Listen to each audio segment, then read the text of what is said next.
gente, eu estou aqui hoje começando mais um capítulo do Clube Conversa, né? Que até hoje as entrevistas foram... Quem conduziu foi a Jo, nossa presidente, Joana Monteiro.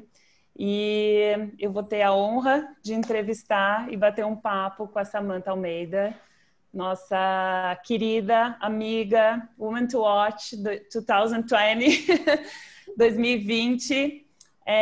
A Samantha é a head do Next do Twitter, acabou de mudar. Saiu da Ogilvy como head do Hub de conteúdo também. Já teve uma passagem linda pela Avon e teve uma conexão com a música que a gente vai entender daqui a pouco, com a Mind Music 2. Eu não sei se era assim, Samantha, que eu fiz um resumo de toda essa trajetória linda. Seja bem-vinda. Com você, Samantha, maravilhosa. Aquelas mais empolgadas. Gente, que legal! Não sabia que era a sua primeira. É minha primeira. Não, eu que tô... Bom, para variar, né? Eu que tô super animada de estar aqui. Eu que fico feliz pelo convite. Eu adorei, porque é muito legal, né? A gente poder fazer esses encontros e essas conversas que a gente tem em tantos ambientes, muitas vezes, assim, de maneira... com amigos, com pessoas que você gosta, com essas trocas, e estou muito feliz de estar aqui hoje. Tenho certeza que vai ser divertido, pelo menos. E a gente tem muita coisa para conversar, vou direto para as perguntas. Tá bom. Você é hoje uma líder do mercado, uma inspiração para tantas mulheres, e acho que a sua trajetória tem layers assim muito interessantes, né? Então tem conteúdo. Você trabalhou tanto tempo numa empresa de beleza, depois construiu, tem uma ligação com música, depois tem o conteúdo e agora no Twitter. Então, para começar, assim, queria que você contasse um pouco desse movimento. Vamos começar pelo fim, assim, desse movimento da Ogilvy para o Twitter, já que ele é tão fresco, assim, né? A novidade. Tá.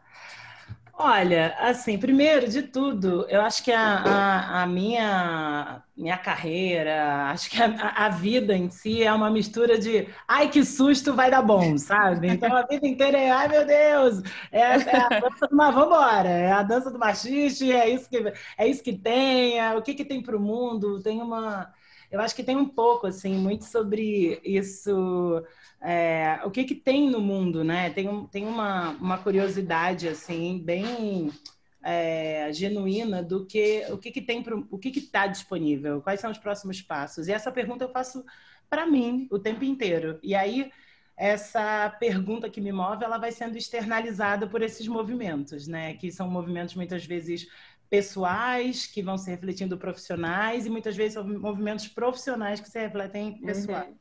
Eu falo que, assim, eu acho até óbvio. Muitas pessoas têm me perguntado, poxa, você estava na Ogilvy, um cargo super bacana, um time lindo, do qual eu sou apaixonada, então continuei trabalhando com eles, eles são maravilhosos, que é o time do Content da Ogilvy Brasil. Sou literalmente apaixonada por eles. Cada um deles foi escolhido com muito amor e a gente construiu muitas coisas legais juntos, apesar do pouco tempo.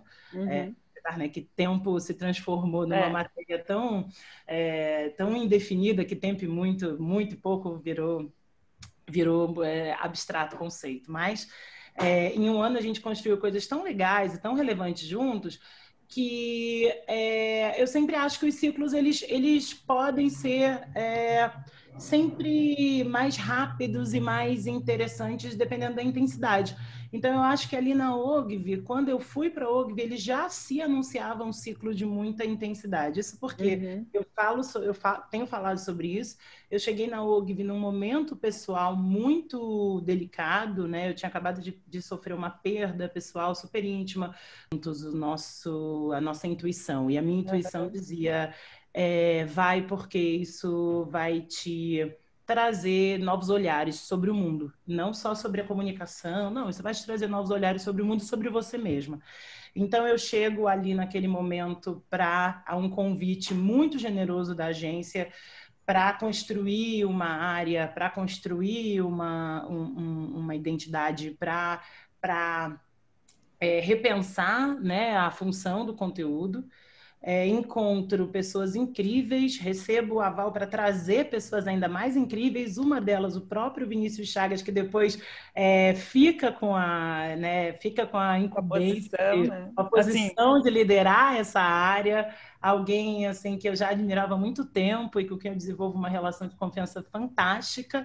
E é um convite que já havia me surgido em alguns outros momentos da carreira, que tinha sido o Twitter, me retorna com uma nova proposta, com um novo olhar. E aí eu sempre penso que eu sempre quis fazer a trajetória completa, né? De poder olhar o mercado e a minha própria carreira sob todas as perspectivas. Então, eu fui marca, que é um player fundamental, né? Tomador de decisão, impulsionador, investidor desse mercado e presente, efetivo na vida das pessoas. uhum, Fui marca durante muito tempo, e aí eu vivo um momento ali de serviços do marketing, que eu vou chamar, que tem serviço de marketing sim. agência, que eu passo ali 4 anos a serviço de fazer pontes entre os veículos, as plataformas e as marcas, e aí eu falo, o próximo passo é ser plataforma, porque se eu estava entre eu quero estar perto das pessoas, depois eu quero fazer ponte para estar perto, e agora eu quero estar com as pessoas. Eu acho que essa trajetória me parece super óbvia, na verdade. Só Sim, que sim. 2020 impôs uma velocidade, por isso que eu disse que o tempo é relativo, porque a 2020 impôs uma velocidade nos seus primeiros 6 meses que foi tão intenso que ele antecipou um desejo que provavelmente viria em 2, 3 anos. Ele antecipou para esse início de 2020, né, para esse meados de 2020. E aqui estou com um desafio no Twitter que eu acho muito relevante, porque se a gente fala sobre uma sociedade pulsante, em construção, em franco debate, eu acho que é o lugar onde isso se torna mais vibrante, visível, né? Um termômetro fundamental da sociedade, e é onde eu quis estar, onde eu achei que fazia sentido Legal. estar agora, mas é a parte da Não, jornada, né? acho que o Twitter é o início de toda a conversa, né? Sempre nasce através do Twitter e depois se dissipa, cresce, enfim. Mas eu queria deixar esse assunto.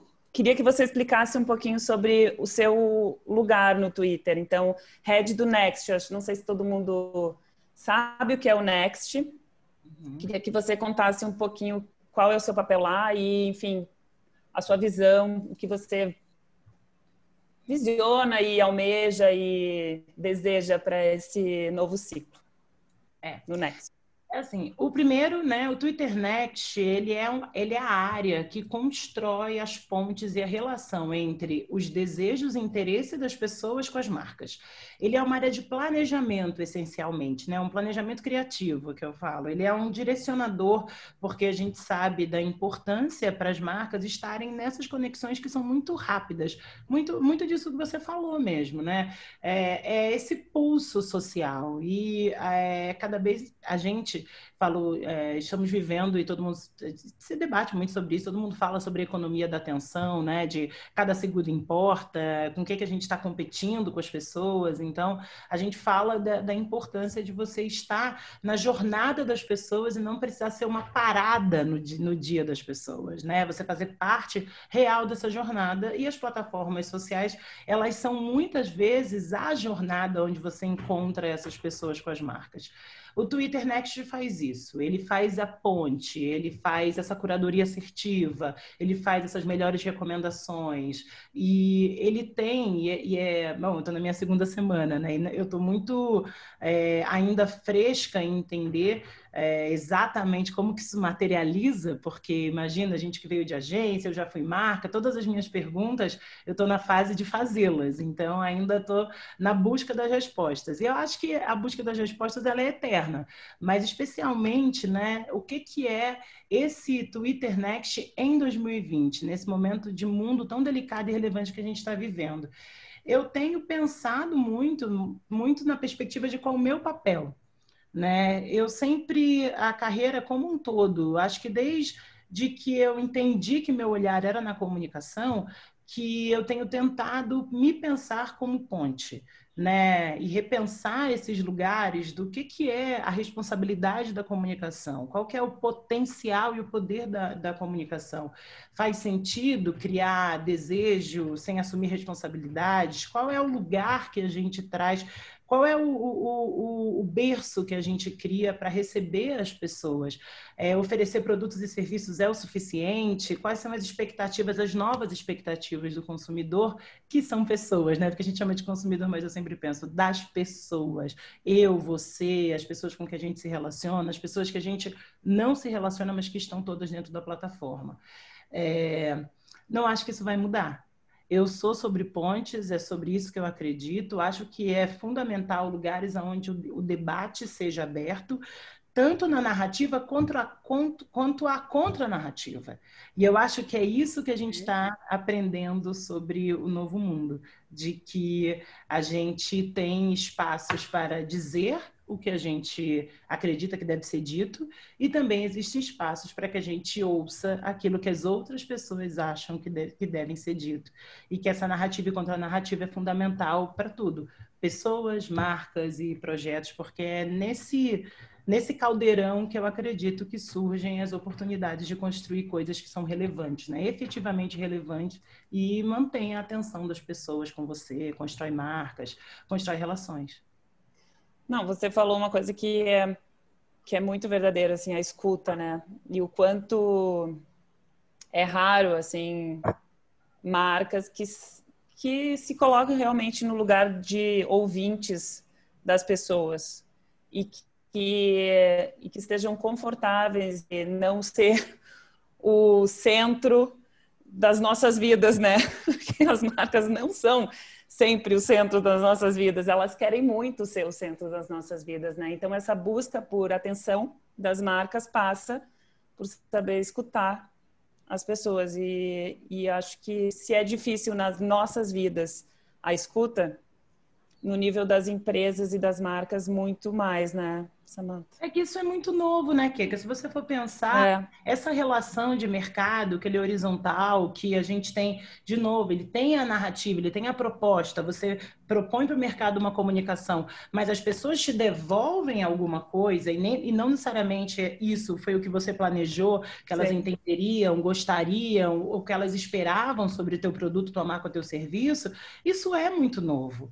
Apesar de que, assim, né, eu sempre trago um pouco para a própria realidade, porque minha mãe dizia uma coisa que eu acho sensacional, eu praticamente deveria tatuar isso na testa, que é: Samantha, o mundo não é sobre você. Então, todas as vezes que eu trazia algum ponto muito centrado nas minhas próprias demandas, ela dizia: não é sobre você. Mas, a partir disso, beleza, você percebeu que tem essa falta, ou você percebeu que tem isso que você discorda. O que você vai fazer a partir disso? Porque é nessa contradição, é nessa provocação que nasce qual é o teu legado, qual é o teu lugar no mundo, o que você realmente representa. Serve para pessoas físicas e serve para pessoas jurídicas. Então, todas as vezes que a gente não tem o confronto, que a gente não tem a discordância, também não tem a oportunidade de entender qual é o teu real papel e até onde você pode colaborar. O elástico, né? A malha elástica da construção da sua marca dentro daquela sociedade. E se por um tempo você tinha esse elástico que ele esticava com uma velocidade, em 2020, num momento onde nós estamos vivendo diversos desafios em várias instâncias físicas, emocionais, políticas, sociais, econômicas, nessa sociedade, esse elástico está esticando com muita velocidade.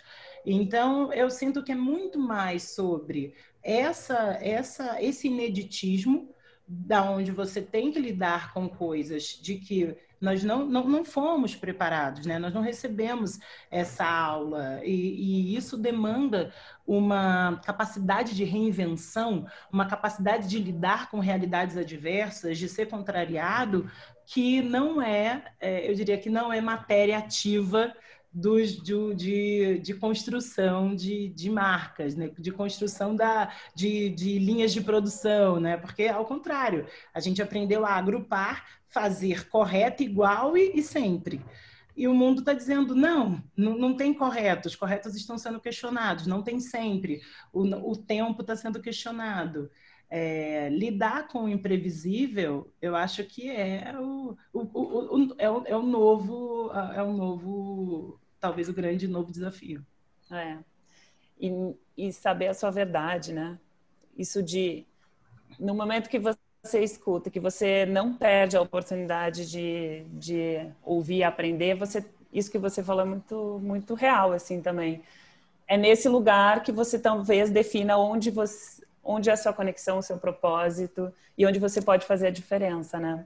Uhum. Eu queria não perder a oportunidade também de te perguntar, passando o capítulo da sua mudança, que eu como defensora aí no meu lugar de líder de uma agência de propaganda, eu acho que a gente tem muito que aprender quando a gente traz os talentos, mas a gente perde muitos talentos também.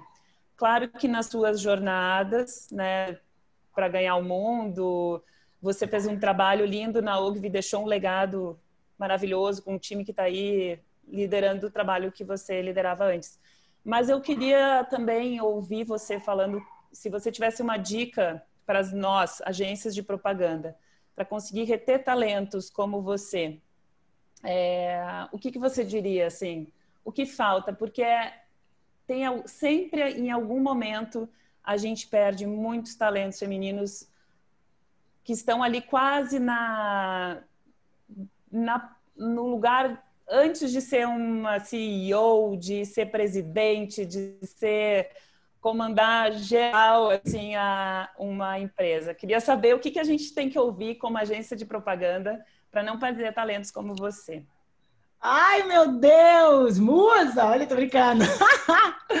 Ai, coisa fofa. Mas que assim, primeiro, acho que essa parte fundamental, acho que as agências não me perderam, né, de uma maneira muito, muito real, porque o que eu sinto é que eu não represento eu não sou só Samantha, sabe?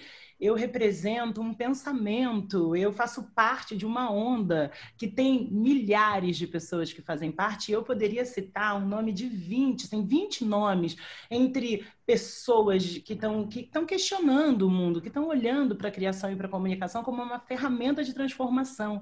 Então, eu falo que se a gente viveu uma época, e isso pode ser até o começo para a resposta, mas se a gente viveu uma época de talentos individuais, que você tinha o grande redator, o grande criativo, o insight, né, que botava uma pessoa na sala e ficava todo mundo esperando para falar, lá, o oráculo vai falar alguma coisa, vamos ouvir.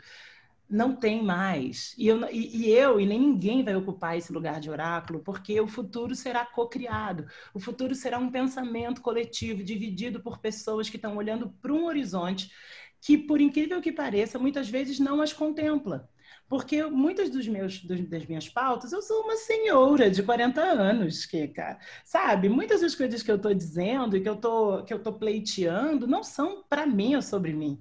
São sobre um futuro que eu realmente quero ver ser construído para gerações que eu espero não tenham que debater as mesmas coisas que eu estou debatendo, assim como graciosamente eu fui presenteada para não ter debates que os meus anteriores tiveram. Então, eu penso que essa talvez seja a grande virada da história. Primeiro que eu estou indo para uma plataforma, ou seja, todas as agências podem trabalhar com a gente, sejam muito bem-vindos, isso é um convite. A partir disso, entender que eu faço parte de uma geração. E é uma geração que vai desde pessoas de 40 anos, como eu, a pessoas de 18 anos que estão adentrando no mercado agora e que estão exatamente no mesmo lugar. Claro, né? Sem as experiências, sem os acessos, sem as bateções de cabeça, graças a Deus, porque não precisa ser tão difícil, mas que não estão mais negociando algumas coisas, não estão mais validando alguns lugares de valor, de poder, de sucesso, que estão reconstruindo esse imagético. O que a gente precisa é fazer essas pontes, porque o que eu sinto muitas vezes, E talvez seja não só uma resposta para agências, seja uma resposta para tudo. Nós estamos procurando salvadores, nós estamos procurando grandes talentos, pessoas que são fora da curva, que vão vir e vão trazer algumas soluções mágicas para problemas que nós sabemos que existem. Os indicadores do nosso mercado, né? Grandes empresas como a McKinsey, grandes empresas de pesquisa já nos contaram o que a gente tem que fazer. Já disseram que a gente apostou durante muitos, muitos anos, décadas e séculos em um mesmo perfil de liderança, em um mesmo perfil de pensamento, em um mesmo perfil de gestão, e que não está funcionando mais. Não é que a gente não só desaprove esse comportamento, não está economicamente sendo viável. O mundo está nos dizendo isso. Então, se a gente tem o diagnóstico, nós podemos encontrar as soluções. E, de novo, é cocriado. Muitas vezes eu tenho a sensação de que tem uma expectativa muito grande que algumas pessoas tenham as respostas, pensando que isso é muito injusto, porque é como se você pegasse o bastião da justiça e da mudança e colocasse num grupo. Outro dia eu estava dentro de um debate, alguém falou sobre, mas as mulheres estão fazendo um grande trabalho, veja a X líder de tal agência, a X líder de tal país, e eu fiquei pensando, eu falei, gente, calma aí, olha só o que a gente também não pode fazer. O que a gente não pode fazer é dizer que um formato novo que a gente ainda está, que a gente está experimentando, que a gente está integrando, que ele é uma solução e depositar todas as os nossos equívocos até aqui, como se não existisse uma jornada do acerto, uma jornada do aprendizado. O que nós precisamos fazer é construir, a partir do que nós sabemos que não queremos mais, com aquilo que nós estamos experimentando, que são oportunidades, que são dois saberes diferentes, e construir o novo, seja em qualquer lugar, em qualquer mercado. Muitas vezes isso é fundamental. Trazer grupos socialmente minorizados para dentro dos lugares não significa que eles terão respostas, significa que talvez eles terão novas perguntas, e a partir dessas novas perguntas, provocações que não estavam postas, e das provocações, talvez, soluções que você não se fazia presente, porque as perguntas talvez estivessem erradas. Então, a jornada, de novo, a gente precisa voltar para o processo, para a jornada de aprendizado, e só se faz isso colocando gente nova na mesa. Não vamos aprender coisas novas a partir dos mesmos conhecimentos. Então, de novo, eu não me sinto uma perda, porque eu gosto de me imaginar como parte de uma geração que está germinada. Nós estamos em todos os lugares, em rede, e para aqueles que gostariam de contratar pessoas que fazem parte, temos aí milhares de excelentes consultorias, além de eu ter um banco de muita gente maneira que pode estar distribuída no mercado. Eu achei que você respondeu muito bem essa pergunta. Mas é tudo verdade. É tudo verdade. Mas eu gostei muito, assim, quando você fala do coletivo, né, que o futuro vai ser co-criado, acho que o presente também já está sendo, né, só para quem não quer enxergar mesmo. E eu acho que realmente essa é a lição para as agências nesse momento de ressignificação, né, porque todas estamos passando por esse momento. E isso me fez lembrar um pouco desse ano, assim, da pandemia. Eu lá no início, eu olho para março e eu vejo, assim, uma Queca até ingênua. Tipo, uau, ela achou... Porque aquele momento onde teve uma onda do coletivo muito grande, assim, bonita. Uhum. E eu achei que isso ia ser gigante, assim, e não ia... Talvez não fosse mais ser uma onda, né? Fosse ser real e para sempre, assim. Achei que ia ter realmente um despertar do coletivo. Uhum. E aí eu vejo, assim, eu gostaria muito que no final do ano o storytelling que eu quero contar dessa loucurinha que a gente está vivendo é esse, assim, que a gente acordou o coletivo e que a gente se uniu como indústria. Tanto esse ecossistema, assim, né, de plataforma, de agência, de cliente e de produtoras e tal. A gente viu uma humanização, assim, né? A gente entrou na casa das pessoas, a gente viu as famílias, a gente viu a dificuldade. Então, eu queria chegar no final do ano e contar pelo lado positivo. Eu queria te perguntar como que você quer terminar esse ano, que história você quer contar, ainda que a gente tem uns meses aí para conseguir. Nossa Senhora, eu acho que, pelo menos como metodologia de vida, nunca fui uma pessoa que faz grandes planejamentos, sabe? Eu sempre fui alguém que se projeta no futuro muito mais a partir do indivíduo, assim, do que do coletivo. Então, aonde eu quero estar e aqui a serviço do que eu quero estar. E eu sempre fico pensando sobre esse lugar, assim, e me questionando se eu estou fazendo aquilo que eu me comprometi comigo mesma.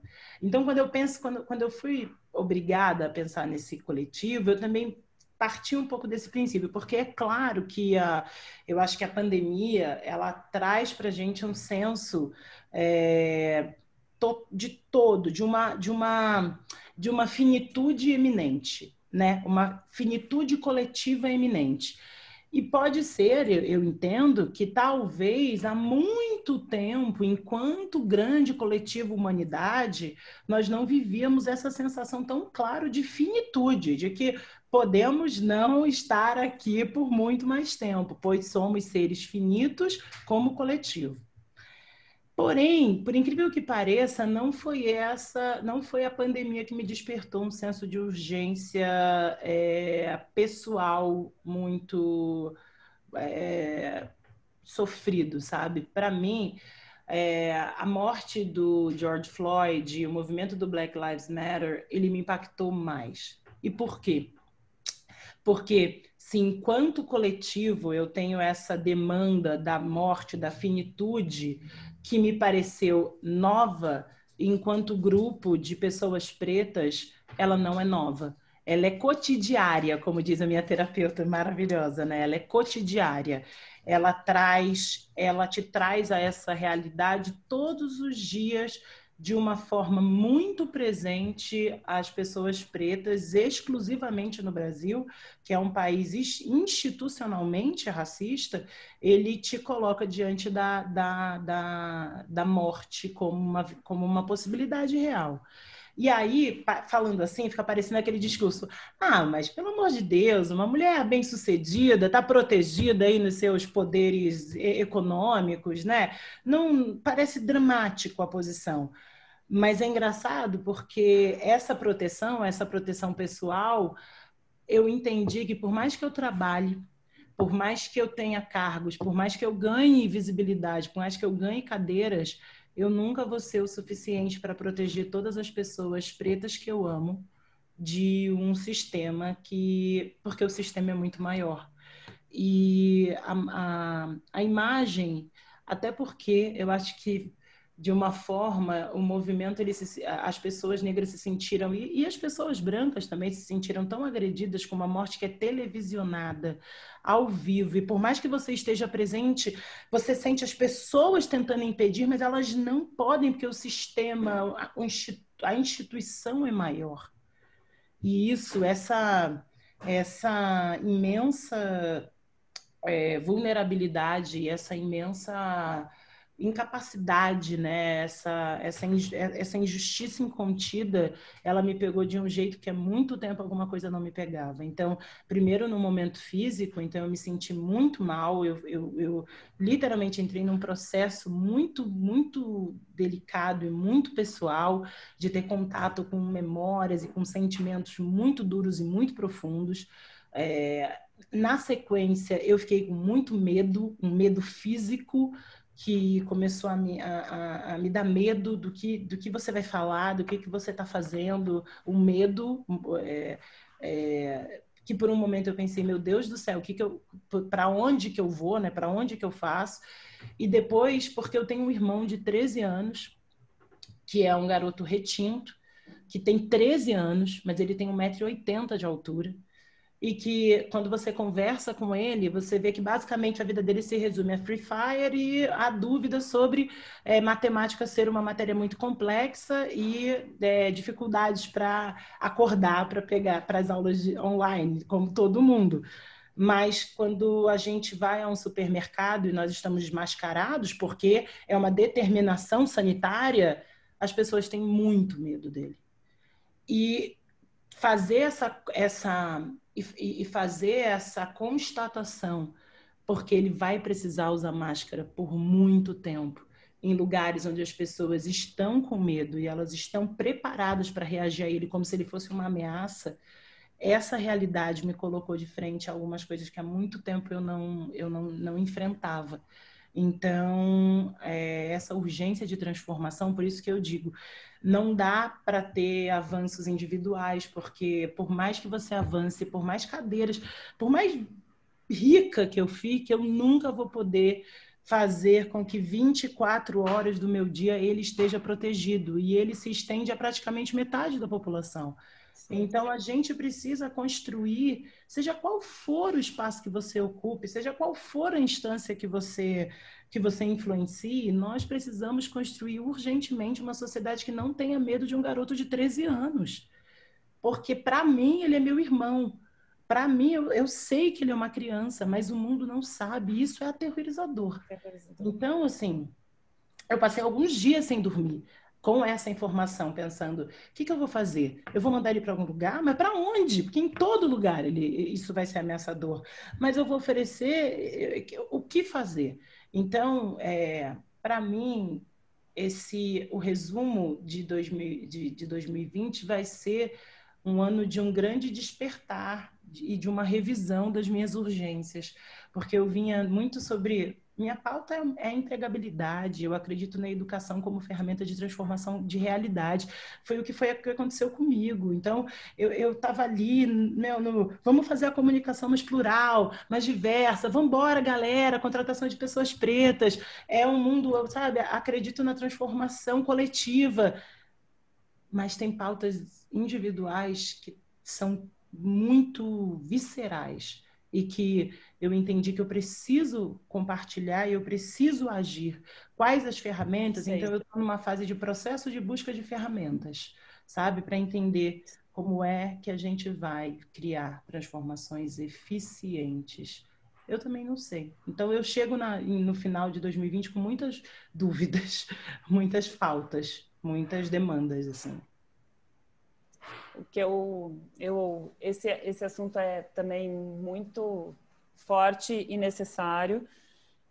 Eu acho que esse seu não dormir tem que ser de todas as pessoas, né? Uma sociedade que consegue dormir sabendo disso é uma sociedade doente, né?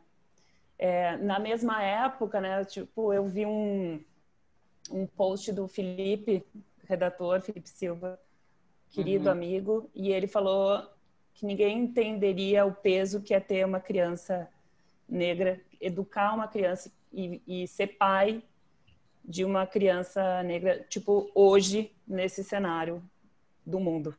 E aí eu disse assim, essa criança negra não é só filha de você, ela tem que ser filha de uma sociedade, né? Então, conte comigo nessa proteção que o mundo precisa.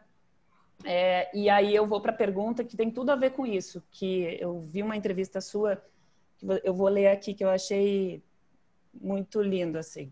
Eu treino meu olhar, o meu olho, para que ele não seja manipulado por referências de uma vida inteira. Nesse sentido de ressignificar. O fato de o seu irmão, de 13 anos, ir para um supermercado e as pessoas terem medo dele, é uma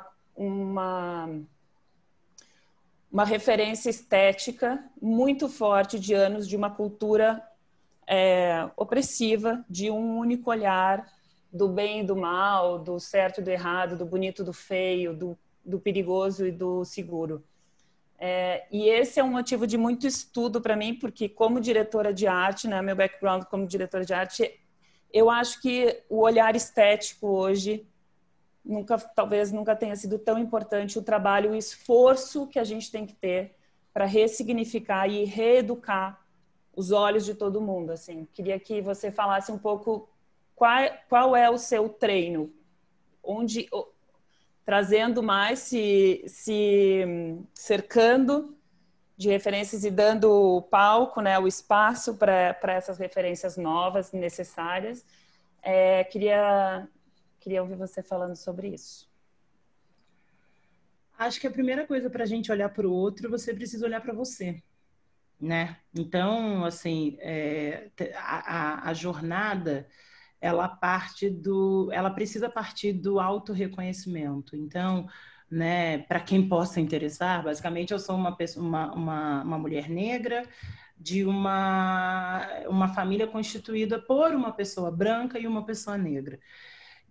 Isso é muito fundamental já na minha primeira infância, porque ela vai me dar duas realidades ali. Então, de um lado da minha família eu tenho a minha mãe, que é uma mulher branca, né? É uma mulher branca com fenótipos muito diferentes dos meus, olho claro e identidade. Eu falo, né, ela cresceu dentro do que é beleza, o que é estrutura e do que ela considerava certo ou errado, muito dentro da normatividade da branquitude. E de outro lado eu tenho meu pai, que é um homem negro, retinto, com toda a família negra, filho, neto, né, de ex-escravizados. Minha bisavó veio ainda nos últimos navios que aportaram no Rio de Janeiro. Então, são famílias muito distintas. E eu sou muito criada com a minha mãe, por todas as relações, né, da vida.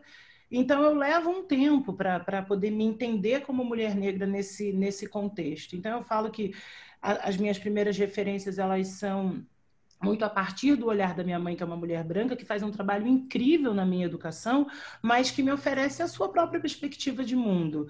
Então, na minha adolescência e na minha juventude, eu passo basicamente resgatando esse meu lugar de mulher negra e também a conexão com meu pai, com essa origem. Apesar de vivenciar, eu vivenciei emocionalmente muito próxima da minha infância do meu pai, mas as referências, a estética, a conexão daquilo que eu identificava como poder, como certo, foi muito através do olhar da minha mãe. E aí, quando eu chego na vida adulta, com essas duas referências jamais construídas, eu passo por uma terceira onda, né? Assim como o feminismo em ondas, eu vou para essa terceira onda, que é sobre... Então, ok, e entendendo esses dois lugares, como é que eu construo a mim mesma e esse meu lugar no mundo, a partir disso que eu sou. Assim, foi uma trajetória de construções imagéticas sobre mim e sobre meu olhar sobre o mundo. Primeiro, nesse lugar de persona, mulher e negra, né, que já é de gênero e raça, que são pilares fundamentais. E no recorte de classe, eu nasci numa comunidade. Hoje eu lido muito bem com essa informação, mas durante muito tempo me era um lugar de muito desprestígio, né? Então essa história era muito pessoal para mim, porque eu não queria ser identificada apenas como uma pessoa nascida periférica. Eu gostaria que pudesse recontar a minha própria história. O que eu não sabia é que a minha história, por mais que pudesse ser recontada, esse era o ponto de partida. E até que eu entendesse o quanto esse ponto de partida era fundamental, eu não conseguiria construir nada novo a partir de bases que não fossem sólidas e resolvidas para mim mesma. Então, eu venho dessa comunidade.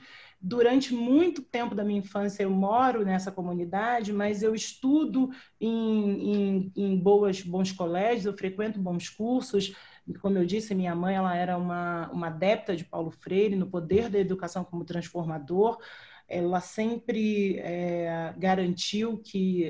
Ela tinha uma frase muito forte que é: não precisamos ter todos os alimentos hoje para que você tenha todos os alimentos no futuro. Então, ela acreditava muito, sem muitas provas, que isso poderia dar certo, de que coisas iam acontecer se ela me provesse educação. Então, tinha um duelo de realidades de classe também. Então, eu chegava num lugar onde as pessoas consideravam coisas bonitas, e quando eu ia para a escola, a roupa que minha mãe comprava, que achava super legal na escola, que achava super legal no meu grupo familiar, na escola era considerada ridícula e era caricaturada.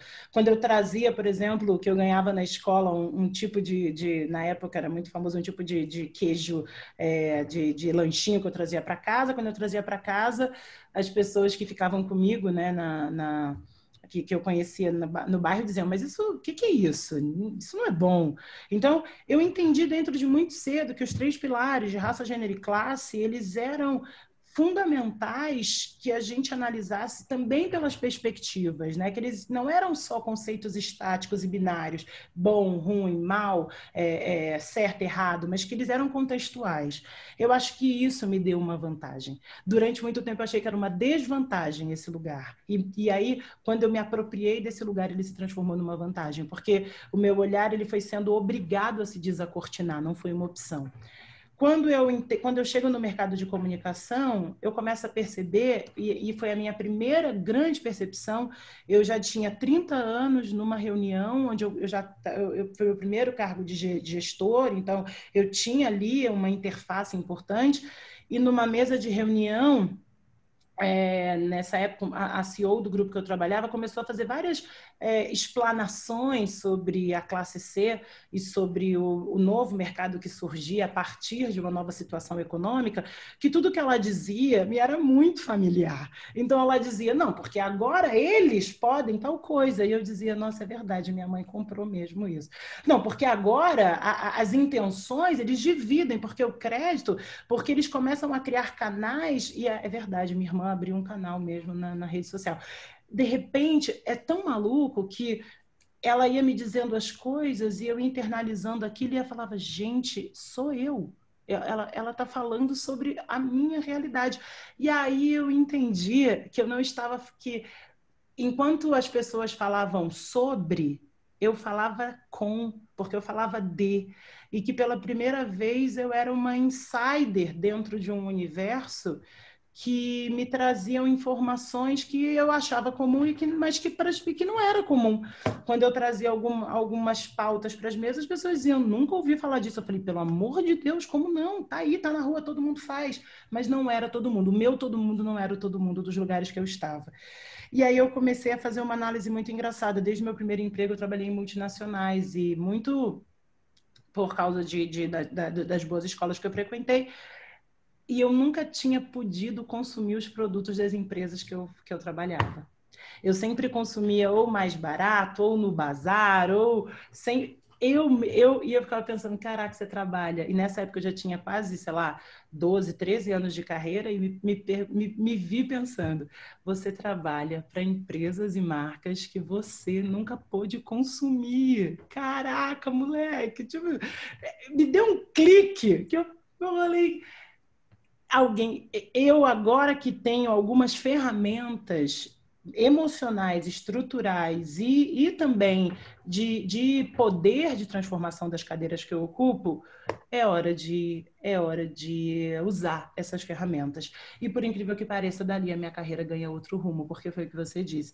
Eu deixo de ser uma profissional de comunicação e eu começo a trazer mais do que propósito, mas eu consigo trazer um olhar pessoal sobre aquilo que eu faço. E a partir disso, quanto mais eu me conecto comigo mesmo, mais eu me conecto com novos grupos, e aí mais o meu olhar desacortina e mais eu consigo enxergar mais belezas. E para encerrar, eu aprendi muitas coisas a duras penas nesse processo. Primeiro, que não é porque eu faço parte de grupos minorizados que eu tenho todas as respostas. Muitas vezes eu tomei belos tapões para acordar.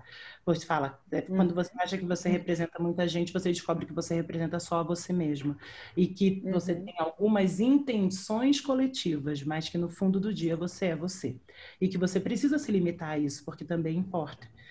E a segunda foi que empatia sem convivência é teoria.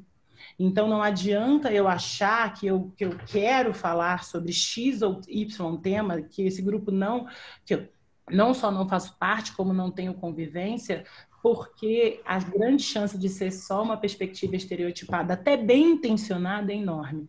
Então, eu comecei literalmente a entender que eu me limitava a mim mesma, mas que, podendo sentar em lugares que me tinham lugares vazios ao meu lado, eu poderia trazer outras pessoas para sentar nesses lugares. E aí eu diria para você que a vida, a minha vida corporativa começou a ser muito mais divertida, apaixonante, e a jornada começou a ser muito mais valiosa.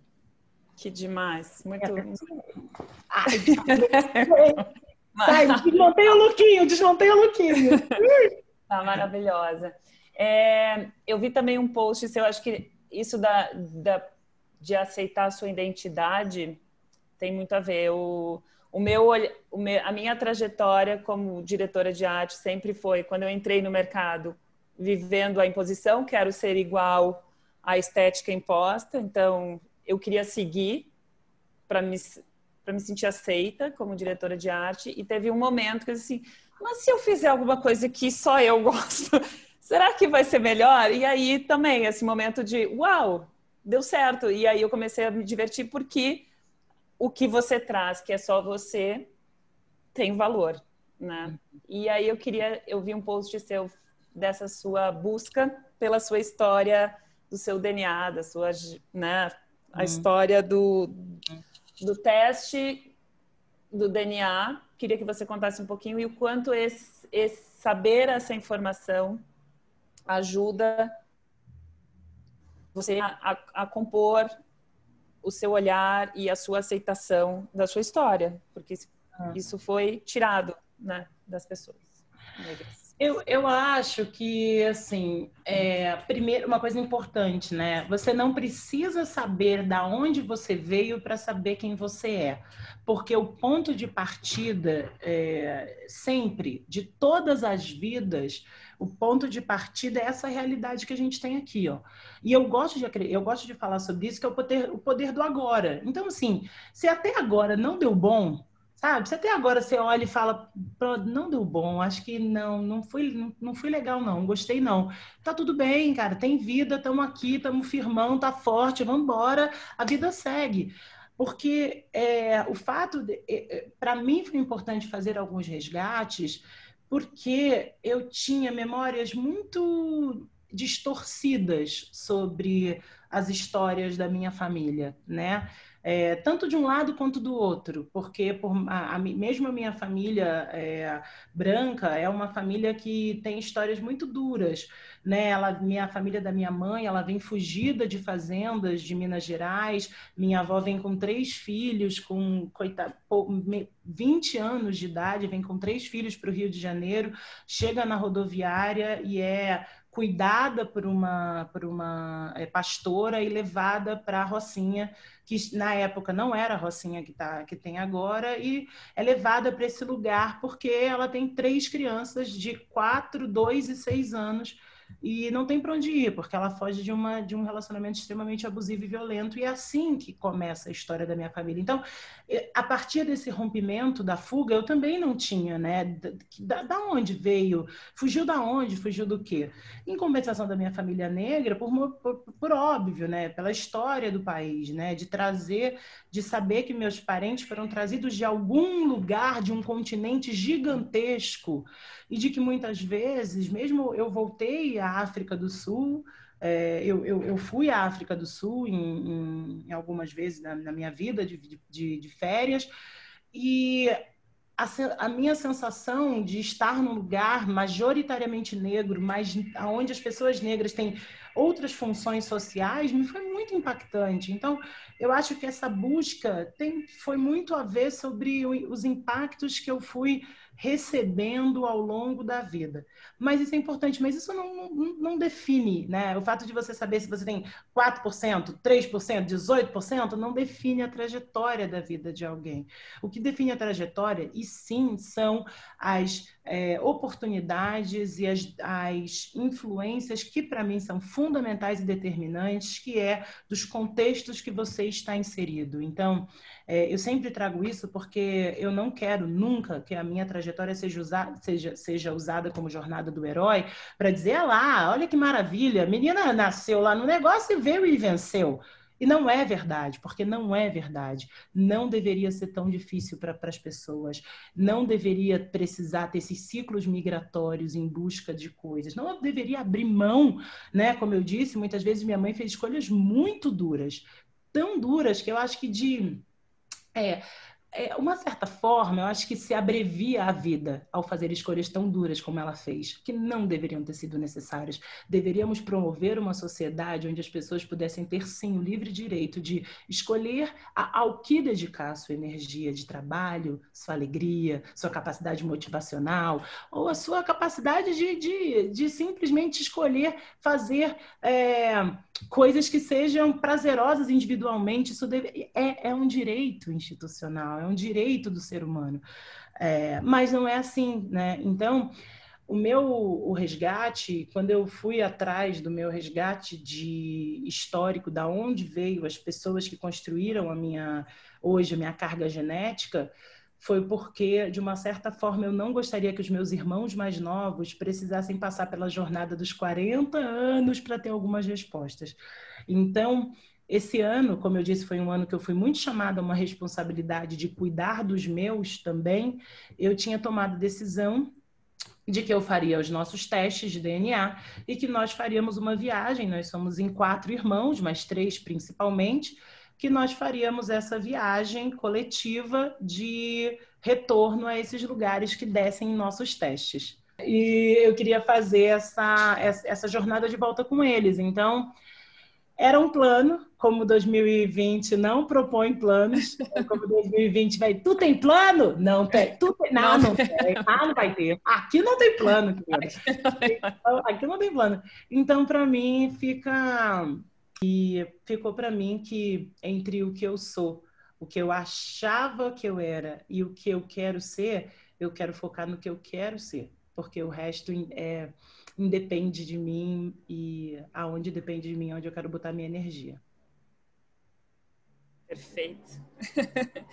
A gente está com um tempo curtinho e eu tenho 2 perguntas que eu quero muito fazer ainda, então vou fazer e... Ai, adoro. Tá curto o tempo.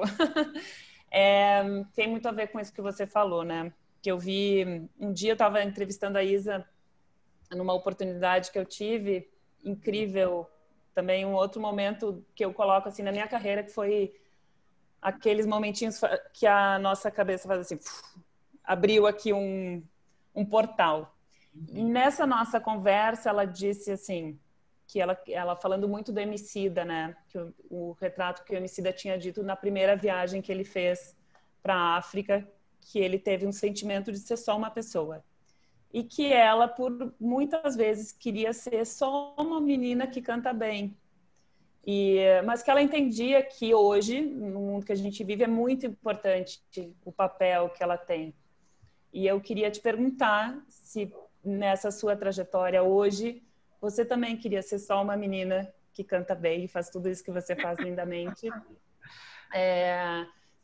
Se você sente esse peso por horas, assim, que poderia ser mais leve. Não sinto. Sabe por que eu não sinto? Provavelmente porque eu não tenho 25 bilhões de seguidores, fãs desesperados, tipo a Isa, né? Óbvio. Então, assim, tipo, para ela deve realmente bater um desespero para ser uma pessoa comum.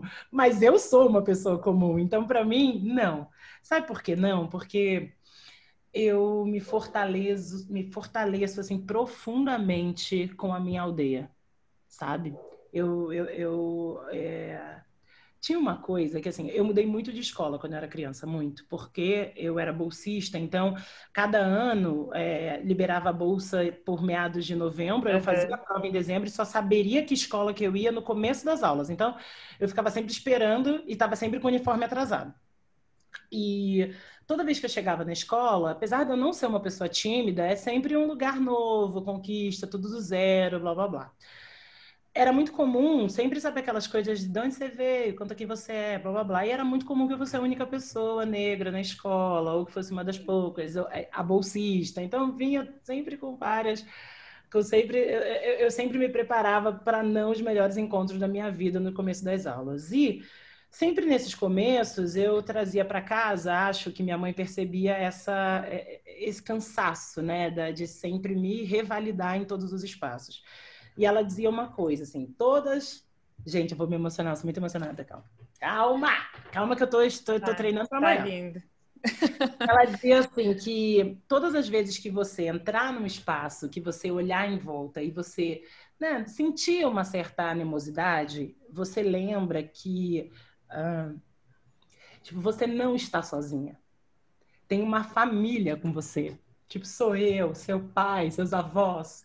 Tipo, são as pessoas que construíram com você.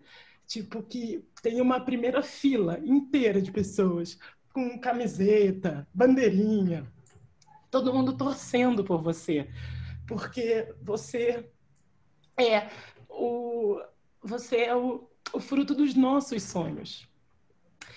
E isso sempre foi muito verdadeiro para mim. Então, eu sinto que o momento que eu vivo agora, a minha primeira fila só tá maior. Porque cada pessoa, eu recebo várias, de novo, não como a Isa, né? Tipo assim, eu recebo várias mensagens de eu acredito em você, pô, isso que você falou foi muito legal, pô, eu também me sinto assim, poxa, eu tinha ouvido isso daqui que você tinha dito e eu não tinha entendido.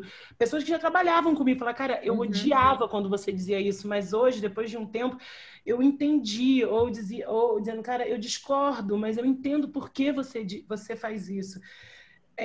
Minha aldeia só cresce, sabe? E muitas vezes eu acho que eu poderia fazer melhor, poderia ser mais. Eu acho que eu errei muitas vezes, muito na gana de fazer. Muitas vezes eu vou atropelando algumas coisas, porque eu sou muito energética. E isso eu falo que é o meu principal. É minha principal qualidade também, meu principal como é que fala? Sempre Reza do vem do travesseiro. mesmo lugar, né? Do mesmo lugar. A coisa Sabe a boa. reza do travesseiro? Assim, ai, deusas, por favor, me faça direcionar a potência, me faça direcionar a potência, porque é, eu sei que tem muita gente comigo, sabe? Eu sempre penso nisso, eu sempre penso que eu jogo para minha torcida. Então, não, sabe? Não, eu não sinto peso, não. Muito pelo contrário, eu quero mais gente nessa torcida, porque quanto mais gente vier, vai fazer um barulho tão grande, vai ser tão grande, que aí você vai chegar uma hora que você não vai saber quem está na frente, quem está atrás, quem está falando, quem veio, porque ano passado, na festa da OGV, a gente pleiteou que a gente teria um set list, o time do Content. Nós éramos 60 pessoas, o que é uma galera. E acho que foi um dos momentos mais legais da minha carreira, assim, porque tinha uma galera muito importante, muito diferente, muito interessante, muito criativa. E aí, de repente, ver essa galera tocando um set list foi tão bonito que a galera foi pro palco e de repente não tinha mais DJ, tipo, tinha todo um time no palco cantando numa festa na OGV, no Alto de Pinheiros, sabe? Minha galera preta, trançada, gorda, solta, livre, e eu pensando, é sobre isso aqui também. Então eu não tenho como sentir peso. Não tem problema, entendeu? Vambora, gente. Tem mais gente ainda. Cabe gente pra caramba. Eu tô de boa. E, detalhe, a Isa, uma das primeiras campanhas dela foi comigo. A gente fez Legal. juntas. E assim, sinto muito, Isa, mas não teria como ela ser uma garota só que... Exato. Não tem como, a gente não deixa. Não tem Que lindo, viu? Parabéns, Samantha. Muito lindo. Obrigada. Muito lindo. E eu vou terminar dizendo outra coisa que eu acho muito incrível de você, que eu acho que você faz tudo isso com muita leveza, com muita alegria. O pouco que a gente se conhece, dá para sentir a sua vibe. Então, queria que você falasse também um pouco sobre uma outra frase que você me disse: se não for para me divertir, nem me convida que eu não vou. Então, esse momento eu acho tão lindo, assim, as pessoas que sabem valorizar o agora, o momento. Eu tenho que fazer um esforço. Confesso que eu tenho que todo dia de manhã me preparar para trazer isso para o humor. E eu queria perguntar para você, assim, de onde vem essa alegria, essa leveza tão espontânea? Nossa, olha, por exemplo, vem das coisas do cotidiano, que eu estava quase igual o Dodô do Pichote aqui, tipo na Fátima Bernardes, escorrendo aqui toda Então, vez. Estava bonito demais, gente. Eu já estava aqui pegando um paninho aqui, eu estava aqui e eu fazendo... tô aqui no calor, olha aqui minha pizza. Eu fico nervosa e começo a dar calor. Estou eu toda, pizza e ranho. Mas, sabe, eu acho, assim, que tem uma... Eu acho que, assim, tem uma... Acho que é também uma, uma estratégia de dominação tirar a nossa alegria, saca? Por quê? Gente alegre, gente motivada, gente feliz, gente que de alguma forma acha que as coisas vão dar certo, fazem as coisas darem certo. E deprimir, adoecer as pessoas é uma tática de dominação. Então, eu acho que assim. Minha mãe não era uma pessoa muito engraçada, muito divertida, muito pelo contrário, ela era muito rígida, muito rígida, muito Uhum. rígida, muito rígida. E eu sempre pensei sobre isso, assim, se...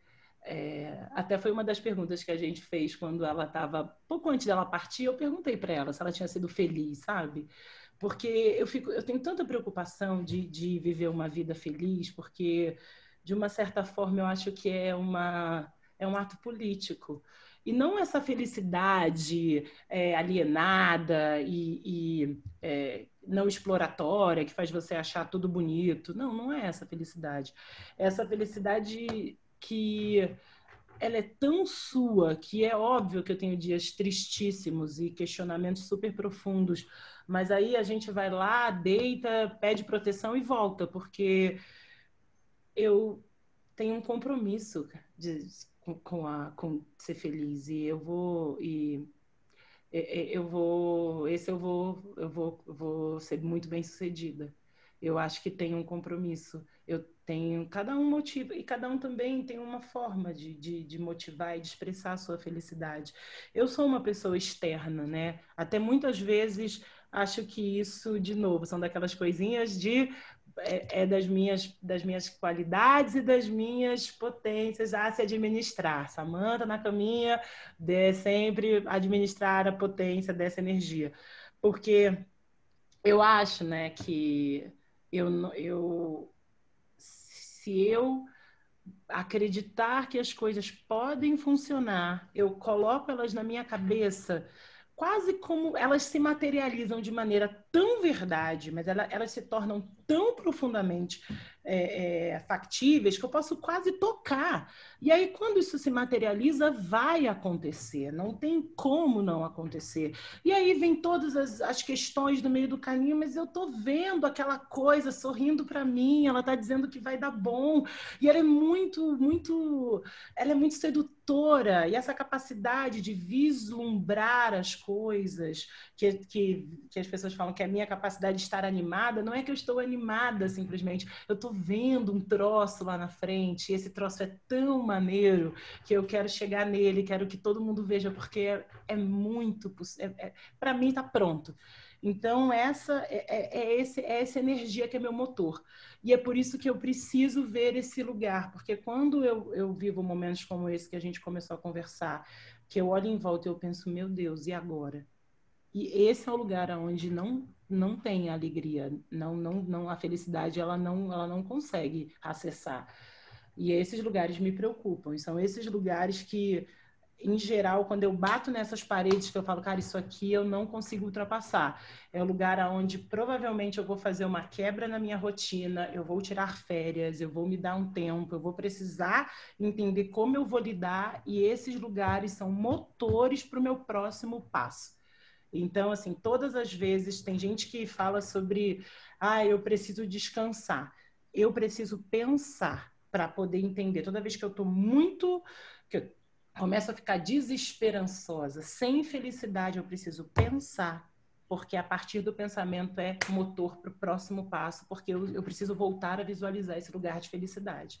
E aí é aquilo que eu falei, se não for para me divertir, eu não vou. Eu gosto Maravilhoso. de... E esse processo que eu fico curiosa, porque o meu processo de busca interna é muito o lugar da terapia, né? E um pouco desse lado mais espiritual de acreditar, também me identifiquei com isso que você falou. O seu processo, quando você diz eu tenho que pensar, ele é através de uma escrita, ele é através de uma conversa ou simplesmente aquietar? Nossa, eu sou muito visual. Eu tenho aqui, depois, claro, não dá para mostrar, mas eu tenho na minha parede blocos de post-its com pensamentos. Pensamentos, às vezes pensamentos aleatórios, às vezes pensamentos. Eu escrevo muito, às vezes até parei de publicar muito, porque eu escrevo coisas muito pessoais. Eu tenho muito, literalmente, eu falo que, de uma certa forma, eu me cobro muito. Então, eu estou sempre colocando a Samantha na parede com algumas questões muito. Você precisa ajustar isso. Isso aqui não, isso aqui sim, isso você não se orgulha, isso você se orgulha, isso aqui é importante. Eu preciso me traçar metas. E aí eu falo que cada um tem um processo, né? Eu acho que tem pessoas que são mais orgânicas, tem pessoas que vão sentindo. Eu não planejo o futuro, passo a cadeira, nunca planejei as coisas físicas, eu sempre planejei as coisas os lugares emocionais que eu quero estar de segurança comigo. Então, quem eu quero ser sempre foi uma construção. E eu acho isso possível, né? Muitas vezes, até as pessoas me falam, tá, mas como é que se constrói quem quer ser? Eu falo, cara, eu não sei, mas a cada dia, quando eu descubro alguma coisa, é quase como uma obra constante. Quando eu descubro alguma coisa que eu preciso melhorar, eu não gosto de lidar com isso como alguma coisa que precisa ser resolvida com o tempo ou sem atitudes reais. Se eu tenho um problema, eu gosto de trabalhar esse problema na realidade da transformação. Então, o que eu preciso fazer? E eu acho que é engraçado, porque ao mesmo tempo uma pessoa super expansiva e tal, também é muito metódica. E eu acho que essa capacidade de solucionar coisas. Vem um problema, eu entendo o problema, soluciono o problema e venho para o próximo. Eu entendo a questão, o que eu não consigo solucionar diretamente, eu entendo quais ferramentas eu preciso para solucionar isso. Às vezes não tenho ferramentas. Esse problema é realmente relevante? Tem algum outro em volta que eu possa resolver para chegar nele? Cada cabeça funciona de um jeito, mas o drive sempre tem que ser divertido. Divertido para mim e, de preferência, assim, consequentemente, é divertido para o contexto, né? Consequentemente, as coisas ficam leves para o contexto. Acho que eu nem saberia fazer de outro jeito, assim, e vou... Ai, cara, né? Tipo, talvez daqui a 2 anos eu acho tudo, tipo, metade daquilo que eu falei era meio mais ou menos, agora eu já acho outra coisa. Então, também não escrevo nada em pedra, porque... Tem compromisso com, né, com o presente, assim, o que a gente está falando, sempre em construção, né? Exato. Ai, Samantha, eu adorei muito, que aula! Eu que adorei! Que fofo! Parabéns por essa jornada, por essa construção. Me emocionei também muito com as coisas que você contou. Amanhã vai ser um dia muito emocionante para todas nós e espero que as pessoas gostem da nossa conversa. Foi lindo, foi lindo, foi lindo. Obrigada, boa sorte nessa nova jornada e que venham outras melhores e com com a sua turma cada vez maior. Porque você é um raiozinho de luz, não há A minha dúvida. não, né? A nossa turma, que a gente está no mesmo rolê. A nossa turma, cara. Porque A nossa isso, turma. sabe? Assim, eu acho, assim, primeiro, muito obrigada demais pelo convite. Eu acho tão... Eu fico sempre tão feliz com a possibilidade de trocar com pessoas em lugares como esse, porque a gente sempre fica imaginando e almejando quem são as pessoas que lideram as agências, né? Quem são as pessoas que a gente vai criando estereótipos de quem são as pessoas. Eu ouço você muito ouve isso, né? Eu sei disso. Tem esse questionamento de como se a gente tivesse que ter todas as respostas, como se a gente tivesse que estar preparado aqui, ó. Falou, pô, nossa, aqui, ó, deixa comigo, entendeu? Duelo TikTok, tá? Não é. A vida não é sobre isso. Cara, nós estamos em um mundo que está sendo construído e a gente está no mesmo processo. Então, se a nossa jornada puder fazer parte das jornadas de outras pessoas, legal. Mas o meu conselho real é: cada jornada é uma. Use experiências das que você admira como pontos de flexão para a sua. Não, nem de partida, nem de chegada, nem de objetivo. No final do dia, está todo mundo com as mesmas questões, está todo mundo com um monte de medo, a gente só está com algumas responsabilidades corporativas ganhas por causa do desenho de carreira que a gente escolheu. E até isso faz parte de jornadas que, graças às deusas, foram escolhidas. Então, escolham também as responsabilidades que as pessoas querem e a gente... Que caiba todo mundo. Muito obrigada. Beijo, até amanhã. Beijo, até amanhã.